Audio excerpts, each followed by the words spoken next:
Bonjour, donc vous venez d'être diplômée aide-soignante, donc bravo à vous d'abord. Merci. Qu'est-ce qui vous a particulièrement plu dans cette année de formation ? Ce qui m'a particulièrement plu, c'est du coup un très bon encadrement de mes formatrices, une très bonne ambiance dans la promotion, des cours très bien, très solides. Les TP qui illustraient bien les cours et les interventions des professionnels tout au long de l'année. Vous avez fait des stages variés ou est-ce que vous êtes allé En chirurgie, psychiatrie, EHPAD.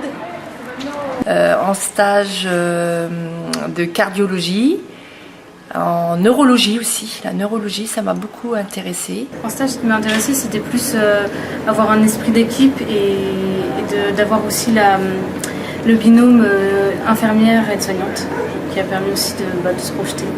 Cette formation m'a apporté plein de choses en ce qui concerne tous ces stages en fait. Déjà de se dire qu'on n'est pas forcément cantonné à travailler qu'avec les personnes âgées, que notre champ de compétences est vraiment vaste. On peut travailler en psychiatrie, comme avec des polyhandicapés, plein de sortes de publics en fait. Et c'est ça que je trouve intéressant, pouvoir tester plein de choses et savoir ce qu'on veut faire ou ce qu'on ne veut pas faire. Est-ce qu'il y a un moment qui vous a particulièrement plu ?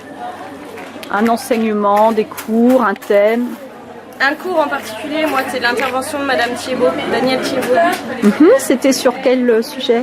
C'était par rapport au module 5, elle nous a lu un livre, il y avait une harpiste qui est venue à côté, et c'était très émouvant et très enrichissant. Par exemple, la simulation, est-ce que vous avez aimé ce type d'enseignement ? Ah ouais.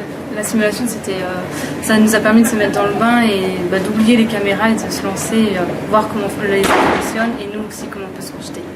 D'accord. Qu'est-ce qui a été difficile pour vous pendant cette année ?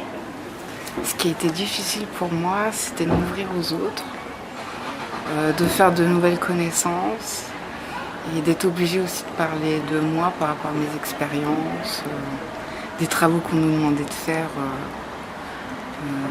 comme une sorte d'introspection, et c'est pas forcément évident des fois de s'analyser et d'avoir le regard des autres en fait. Mais du coup, je me sens plus grande depuis que j'ai fait cette formation. Ça m'a armée en fait, on va dire, cette formation, plus dans la diversité. Dans les choses difficiles, c'est vrai qu'à mon âge, se remettre dans les cours, étant donné que moi j'ai quitté l'école à 16 ans. Donc c'est vrai qu'il faut avoir la volonté, mais bon, voilà, on y arrive. Avant, je travaillais déjà et ce que la formation m'a apporté, c'est la confiance en moi et plus sereine à aller travailler. Parce que du coup, j'ai appris les choses qu'il faut faire sans que ça me stresse, le fait d'être diplômée et d'avoir appris ici. L'équipe de formation vous a aidé cette année ? On a 3 super formatrices, franchement je conseille de venir à l'IFSI Guillaume Régnier parce que c'est une super école.